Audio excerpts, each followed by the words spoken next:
নমস্কার, life with মোমের আরও একটা ব্লগে আপনাদের সবাইকে আমি স্বাগত জানাই। আশা করছি আপনারা সবাই খুব ভালো আছেন আর আমরাও খুব ভালো আছি। তো চলুন আজকের ব্লগটা শুরু করা যাক।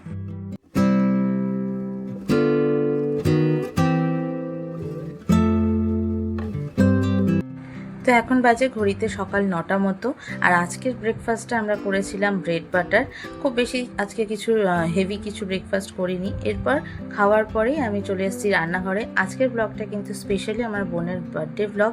আর বাঙালি হিসাবে পায়েস তো বাঙালিদের মাস্ট থাকেই। তো সেই পায়েসটাই আমি আগে বসিয়ে দিলাম। প্রথমে এখানে আমি 1 লিটার পরিমাণ দুধ নিয়েছি আর কিছুটা দুধ আমি সরিয়ে রেখেছি। এরপরে দুধের মধ্যে দিয়ে দিয়েছি এলাচ আর তেজপাতা। এখন দুধটাকে কিন্তু খুব ভালোভাবে ফুটিয়ে নেব। আর দুধটা যতক্ষণ না ফুটছে ততক্ষণ আমি আজকে বানাচ্ছি পোলাও। তো পোলাওয়ের জন্য গোবিন্দভোগ চাল ভালোভাবে ধুয়ে আমি জলটা ছড়িয়ে রেখেছিলাম। এরপরে ওর মধ্যে সামান্য একটু হলুদ আর ঘি দিয়ে এটাকে কিন্তু ভালো করে মাখিয়ে 15 থেকে 20 মিনিটের জন্য আমি সাইডে রেখে দেবো। তো গোবিন্দভোগ চালটা ভালো করে মাখানো হয়ে গেছে। এবার এটাকে আমি ঢাকা দিয়ে রেখে দিচ্ছি। আর এদিকে কিন্তু দুধটাও ফুটে এসছে। এর মধ্যে দিয়ে দিচ্ছি ধুয়ে জল ঝরিয়ে রাখা গোবিন্দভোগ চাল। এবারে চালটা ভালো করে সেদ্ধ হওয়া পর্যন্ত এটাকে রান্না করে নেব। ততক্ষণ আমি কড়াই বসিয়ে দিয়েছি। কড়াইতে দিয়ে দিচ্ছি সাদা তেল। আর তেলটা গরম হয়ে গেলেই দিয়ে দিচ্ছি গোটা গরম মশলা। এরপরে এর মধ্যে দিয়ে দেবো কাজু কিশমিশ, দিয়ে খুব ভালোভাবে এটাকে কিছুক্ষণের জন্য একটু নেড়ে চেড়ে নেবো। তার মধ্যে দিয়ে দিচ্ছি যে গোবিন্দভোগ চালটা আমি মাখিয়ে রেখেছিলাম সেইটা। আঁচটাকে কিন্তু আমি এই পর্যায়ে একদম লোতে রেখেছি। আর এরপরে আমি এখানে এই বাটির পরিমাণে কিন্তু যেহেতু 1.5 বাটির মতো চাল নিয়েছিলাম, তো সেই তার দ্বিগুণ আমি জল দিচ্ছি, মানে 3 বাটি পরিমাণ জল দিয়ে দিচ্ছি।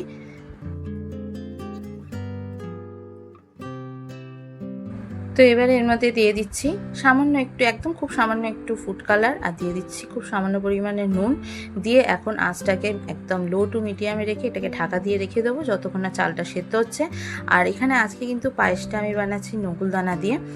আর নকুলদানা দিয়ে তারপরে এটাকে আঁচটাকে একদম লো করে দিয়েছি। দিয়ে যতক্ষণ না নকুলদানাটা গলে যাচ্ছে ততক্ষণ রান্না করে নিয়ে তার মধ্যে দিয়ে দিলাম কাস্টার্ড পাউডার। মানে আমি যে ঠান্ডা দুধটা তুলে রেখেছিলাম তার মধ্যে একটু কাস্টার্ড পাউডার গুলে ওটা আমি অ্যাড করে দিলাম। এর ফলে কিন্তু পায়েসটার টেস্টটা খুব ভালো আসে।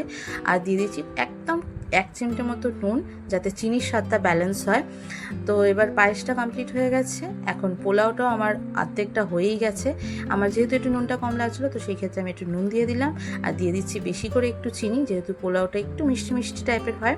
আর এখানে আমি আঁচটাকে শিফট করে দিয়েছি, দিয়ে একদম লো ফ্লেমে এটাকে আর মোটামুটি 5 থেকে 10 মিনিট রান্না করে নিয়েছি। তো পোলাও রেডি হয়ে গেছে। আর বানাবো আজকে আলুর দম। আর এদিকে কড়া বসিয়ে দিয়ে তার মধ্যে তেল গরম করে নিয়ে আমি আলুগুলোকে দিয়ে দিয়েছি। হালকা করে আলুগুলোকে ভেজে তুলে নেব। আলুটা তুলে নিয়ে আবারও দিয়ে দিচ্ছি তেলের মধ্যেই গোটা গরম মশলা। তারপরে দিয়ে দিচ্ছি আদা টমেটোর বাটা। দিয়ে এটাকে একটুখানির জন্য তেলে নেড়ে নিয়ে দিচ্ছি খুব সামান্য, আমি এটা আজকে কিন্তু খুব হলুদ রঙের, মানে হলুদ হলুদ মতো করবো না আলুর দমটা। খুব সামান্য 1 চিমটে পরিমাণে হলুদ গুঁড়ো, জিরে গুঁড়ো আর একদম সামান্য একটু লঙ্কা গুঁড়ো দিয়ে মশলাটাকে ভালো করে কষিয়ে নেবো। মশলার কাঁচা গন্ধটা চলে গেলে আর তেল ছেড়ে গেলেই ভেজে রাখা আলুগুলোকে দিয়ে দিচ্ছি, ভালোভাবে মিশিয়ে নেবো। এবারে এর মধ্যে দিয়ে দিচ্ছি জল। আমি যেহেতু খুব বেশি গ্রেভি করবো না, তো বেশি জল দিইনি। আর দিয়ে দিলাম স্বাদ মতো নুন। ভালো করে মিশিয়ে নিয়ে এখন আঁচটাকে মিডিয়ামে রেখে ঢাকা দিয়ে দেবো। আলুটা যখন হাফ সেদ্ধ হয়ে যাবে, তো এর মধ্যে দিয়ে দিচ্ছি সাদা তিল আর কিশমিশ আমি বেটে রেখেছিলাম, তো সেটা দিয়ে আবারও মিশিয়ে নিয়ে ঢাকা দিয়ে দিচ্ছি লো ফ্লেমে। তো আলুগুলো ভালোভাবে সেদ্ধ হয়ে গেছে। এরপর এর মধ্যে গরম মশলা গুঁড়ো আর দিয়ে দিচ্ছি সামান্য একটু ঘি। আজকে কিন্তু সমস্ত বার্থডে রান্নাটাই আমি নিরামিষই করেছি। তো এখানে এই যে বোনের থালাটা সাজিয়ে নিয়েছি। এবারে বোনকে খেতে দিয়ে দেবো, তারপরে আমরাও খেয়ে নেবো। আর এই হচ্ছে পায়েস। চলুন এবার সবাই খাওয়া দাওয়াটা সেরে নিই দুপুরের। আজকে একটু বেরোনোরও আছে। খাওয়া দাওয়া সেরে নিয়ে আপনাদের সাথে দেখা হচ্ছে। তো এখন আমি আর বোন একটু আবার আজকে ঘুরতে বেরিয়েছি। তো চলুন দেখা যাক কোথায় যাই আজকে। তো এখানে আমরা ট্রেন নিয়ে নিয়েছি। আমাদের স্টেশন থেকে মেট্রো স্টেশন খুব বেশি একটা দূরে না। তো চলুন এবার ট্রেনে করে যাই। তবে আজকে কিন্তু সকাল থেকে একদমই বৃষ্টি হয়নি। আকাশটা একটু মেঘলা করে রয়েছে বলে গরমটা কিন্তু খুবই বেশি। তো এই যে মেট্রোতে উঠে পড়েছি। তো চলুন এবারে গন্তব্যে পৌঁছাই। গন্তব্যে পৌঁছাতে আজকে মোটামুটি লাগবে 40 মিনিট মতো। আর এই হচ্ছে আমি আর বোন। তো তো এই যে আমরা চলে এসেছি আমাদের গন্তব্যে। আজকে কিন্তু আমরা এসেছি আহিরি টোলাতে, আর গঙ্গাটা দেখতেই পাচ্ছেন কতটা সুন্দর লাগছে। আর এটা হচ্ছে আহিরি টোলা ঘাট। আর আজকে আমরা এসেছি শোভাবাজার, মানে শোভাবাজারে নেমে আমাদেরকে অটোয় করে আহিরি টোলা ঘাটে মানে আসতে হয়েছে। তো চলুন এবারে যাওয়া যাক। তো দেখতে পাচ্ছেন রাস্তাটাকে কত সুন্দর করে সাজানো হয়েছে, আর এখানে হচ্ছে একটা মন্দির আছে শিব ঠাকুরের। তো চলুন এবারে যাই। তবে আজকে কিন্তু আমরা এখানে আসার কারণটা হচ্ছে যেহেতু আমার বোনের আজকে জন্মদিন, তো সেই জন্য আমরা ভাবলাম আজকে বজরংবলীর কাছে পুজো দিতে যাব। আর দেখুন রাস্তার দুধারে কিন্তু সারি বেঁধে মেলা বসেছে, প্রচুর জিনিস এখানে বিক্রি হচ্ছে। আর যেহেতু সামনে শ্রাবণ মাস আসছে, তো সেই ক্ষেত্রে কিন্তু এখানে শ্রাবণ মাসের যাবতীয় জিনিস পুজোর জন্য লাগে শিব ঠাকুরের মহাদেবের, তো সেই সমস্ত কিছু এখানে বিক্রি হচ্ছে। আর লাইন বেঁধে কিন্তু প্রচুর জিনিসপত্রের দোকান এখানে বসেছে। যেহেতু আজকে আমরা আমাদের বার্থডে গার্লের জন্য পুজো দিতে এসেছি বজরংবলীর কাছে, তো চলুন প্রথমে আগে ডালাটা নিয়ে নিই।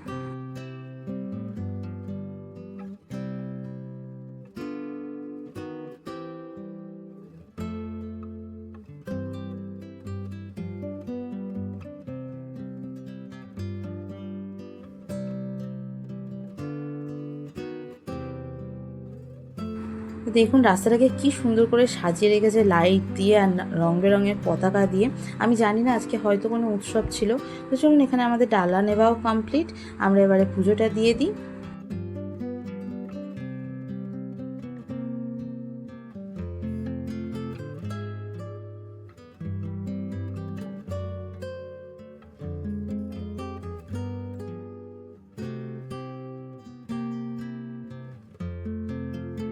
তো এই বজরংবলীর মন্দিরে আমি আগে কখনো আসিনি, আমার বোন অবশ্য আগে একবার এসছিল, তো ওই আমাকে আজকে নিয়ে এসেছে, বললো চল আজকে গিয়ে বজরংবলীর কাছে পুজোটা দিয়ে আসি। তো এই যে বজরংবলী, চলুন এবার পুজোটা দিয়ে নিয়ে তারপর আবার আপনাদের সাথে কথা বলছি।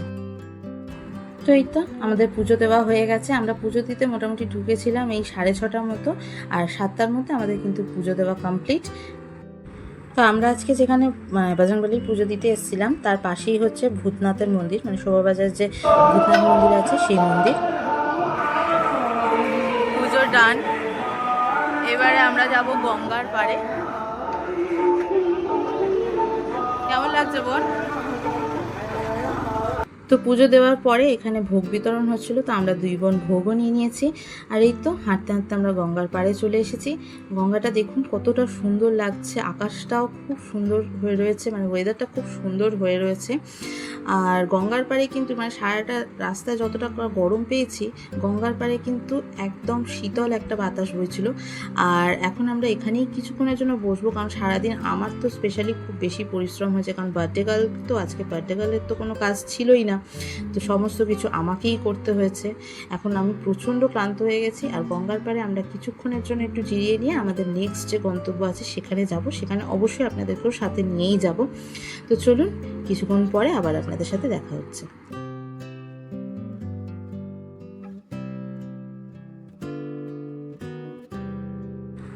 আর এই যে এখানে বসেই ছিলাম, এর মধ্যে মায়ের ফোন।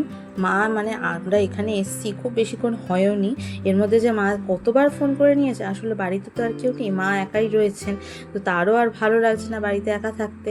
তো এই যে আমরা এখানে বসে আছি, এত সুন্দর লাগছে। আর যেহেতু প্রচণ্ড গরমও পড়েছে, তো আমরা দুজন একটা একটা করে কুলফিও নিয়ে নিয়েছি। কুলফিটা খেতে কিন্তু দারুণ ছিল। তো গঙ্গার পাড়ে এত ভালো লাগছিল, লঞ্চ দেখতে দেখতে আর গঙ্গা দেখতে দেখতে কখন যে 1.5-2 ঘন্টা কেটে গেছে আমরা কোনো রকম কোনো টেরই পাইনি।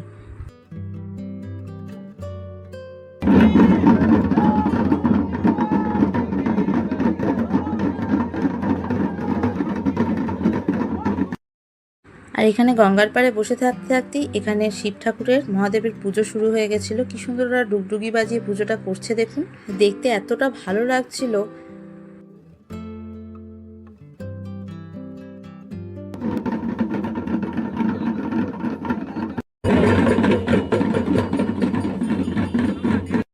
গঙ্গার পাড়ে বেশ কিছুক্ষণ বসার পর চলে এসেছি আমাদের নেক্সট ডেস্টিনেশনে।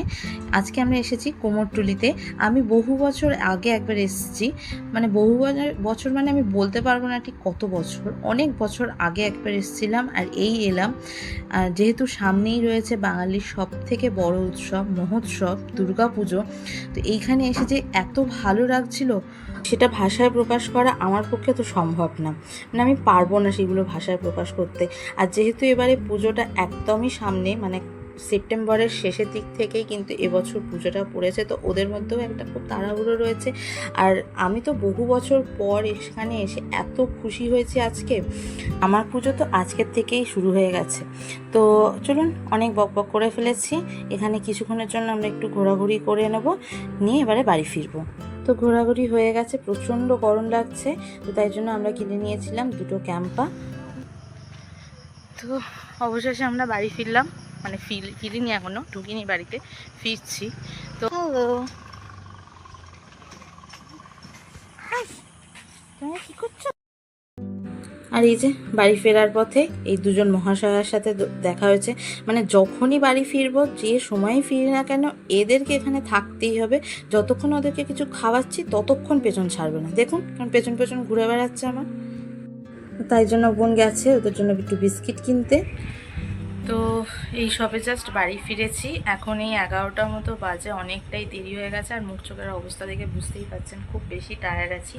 তো এবার এখন ফ্রেশ হয়ে তারপর রেস্ট নেব। তো আজকের ব্লগটা এইটুকুনি রাখছি। আশা করছি আজকের ব্লগটা আপনাদের ভালো লেগেছে। যদি ভালো লেগে থাকে তো অবশ্যই ভিডিওটাকে একটা লাইক করে দেবেন আর চ্যানেলটা সাবস্ক্রাইব করে আমার পাশে থাকবেন। দেখা হচ্ছে নেক্সট ব্লগে, ততক্ষণের জন্য টাটা।